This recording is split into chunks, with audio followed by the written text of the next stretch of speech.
तो हमने रोटी पकानी सीखी जब बाहर आया। और जब रोटी पकाते थे तो रोटी को अगर समय पे नहीं पलटिएगा तो रोटी जल जाती है।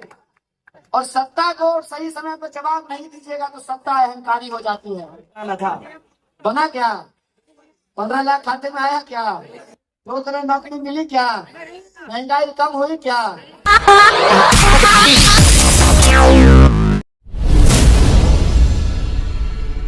आदरणीय हरीश रावत जी, पुरानी क्षेत्र के आम आदमी पार्टी के वर्तमान विधायक बड़े भाई श्री झा जी, और इस वार्ड के वार्ड पार्षद हमारे भाई गगन चौधरी जी, और मेरी आवाज जहां तक पहुंच रही है जरोदा गांव के, पुरारी के और इस इलाके में रहने वाले आप सभी आदरणीय बुजुर्गों को, नौजवान साथियों को, हमारी माताओं बहनों को, दुकानदार भाइयों को, आप सब लोग जो बिजनेस करते हैं, नौकरी करते हैं, मेहनत करते हैं, मजदूरी करते हैं, किसानी करते हैं, यमुना का किनारा है ये, अपने खून पसीने की कमाई से अपने परिवार का भरण पोषण करने वाले आप सभी आवाम को मैं बहुत बहुत अभिनंदन करता हूं और दिल की गहराइयों से आपको आभार व्यक्त करता हूं। कहते हैं ना, अगर आपकी नीयत ठीक हो तो बुरा करने वाला लाख कोशिश कर ले, आपका बाल बांका नहीं कर पाता। आपको मालूम है ये मीटिंग कैंसिल करने के लिए हर कोशिश कर ली गई, कुर्सियां हटा दी गई, मंच हटा दिया गया। भाई साहब बिहारी आदमी है, जुगाड़ निकालना आता है। देखिए डायरेक्टर को ही मंच बना दिया है।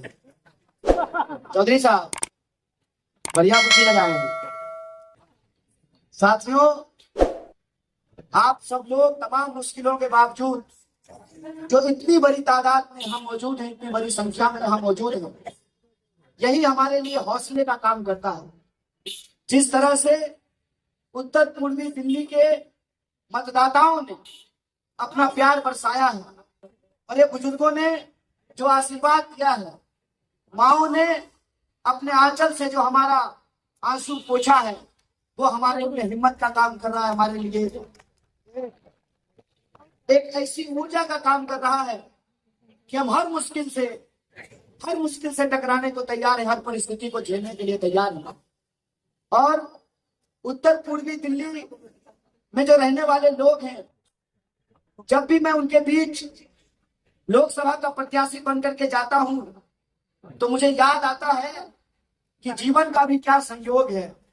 2009 में मैं पहली बार बिहार से चल करके दिल्ली आया था पढ़ाई करने के लिए, तो उत्तर पूर्वी दिल्ली में ही रहने के लिए आया था। मुखर्जी नगर के पास में नेहरू बिहार में रहा करता था, और पढ़ाई खत्म करने के बाद, पीएचडी करने के बाद, डॉक्टरेट करने के बाद जीवन का संयोग जब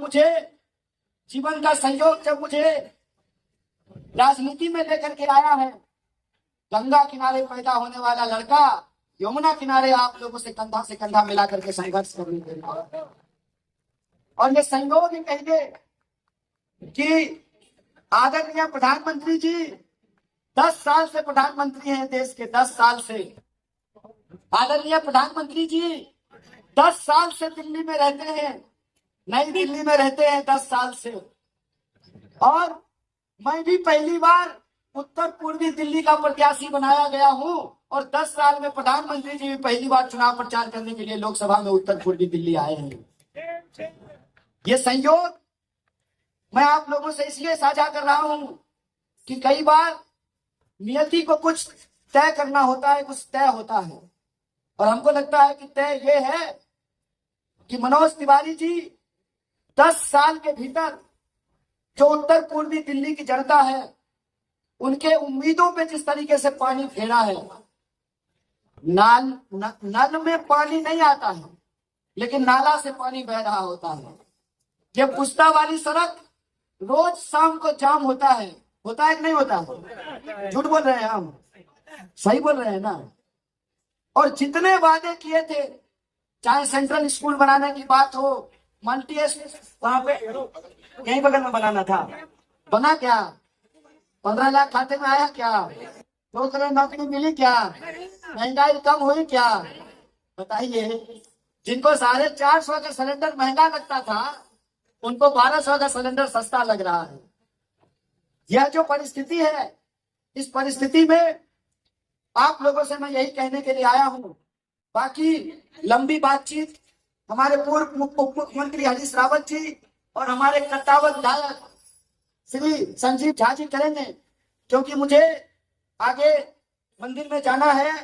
आज जो है सचिन पायलट जी आ रहे हैं, वह उनका एक कार्यक्रम है, मुझे जल्दी से वहां पहुंचना है। लेकिन मैं आपके बीच इसलिए आया हूं कि जब इतनी मुश्किलों के बावजूद यह पब्लिक मीटिंग हो रही है, तो यह हमारा धर्म है कि हमें वहां उपस्थित होना चाहिए और आप लोगों का जो यह हौसला है उसको आकर के सलाम करना चाहिए, उसको प्रणाम करना चाहिए। कभी मौका मिलेगा तो लंबी बातचीत करेंगे देश की हालत और परिस्थिति पे। अभी तो मैं बस आपको इतना कहने के लिए आया हूं कि इस बार देश में एक परिवर्तन का माहौल है। इस बार तमाम विपक्षी पार्टियां, आम आदमी पार्टी और कांग्रेस पार्टी एकजुट होकर के दिल्ली में चुनाव लड़ रही है, क्योंकि हमारे लिए किसी को एमपी बनाना और किसी को प्रधानमंत्री बनाना इंपॉर्टेंट नहीं है। हमारे लिए इस देश का लोकतंत्र बचाना और संविधान बचाना इंपॉर्टेंट है। इसीलिए मैं आप सबसे आग्रह करना चाहता हूँ। अम्मा बैठी हुई है, घर से पढ़ने के लिए जब हम बाहर आए थे तो पहले तो माँ खाना पका के खिला देती थी, तो हमने रोटी पकानी सीखी जब बाहर आया। और जब रोटी पकाते थे तो रोटी को अगर समय पे नहीं पलटिएगा तो रोटी जल जाती है, और सत्ता को सही समय पर जवाब नहीं दीजिएगा तो सत्ता अहंकारी हो जाती है। और वही अहंकार का नतीजा है, जब ये हमारे सवालों का जवाब नहीं दे पा रहे हैं तो ये हमारे ऊपर हमला करा रहे हैं। तो इनको हम कह देना चाहते हैं, आपको मुझे जितनी गालियां देना है दे लीजिए, आपको मेरे बारे में जितना झूठ बोलना है बोल लीजिए, आपको मेरे बारे में जितना आरोप लगाना है लगा लीजिए, लेकिन मुझे गाली देने से उत्तर पूर्वी दिल्ली का नाली साफ नहीं होगा। सांसद महोदय, 10 साल से आपने काम नहीं किया है, आपको अपने निकलनेपन का जवाब देना पड़ेगा। उत्तर पूर्वी दिल्ली का जनता इस बार जवाब देगी और इस बार तानाशाही का जवाब वोट से देगी। मुझे पूरी उम्मीद है कि आप अगर बदलाव का मूड बनाए हैं, आप परिवर्तन करना चाहते हैं, तो आपके हक और अधिकार के लिए आपके कंधे से कंधे मिला करके संघर्ष करेंगे। इन्हीं शब्दों के साथ मैं अपनी बात को समाप्त करता हूँ। मुझे अगले कार्यक्रम में जाना है। अगर आपने मौका दिया तो हमारी मुलाकात 5 मिनट की नहीं, पूरे 5 साल की होगी, यह वादा करके मैं जा रहा हूँ। बहुत बहुत शुक्रिया, बहुत बहुत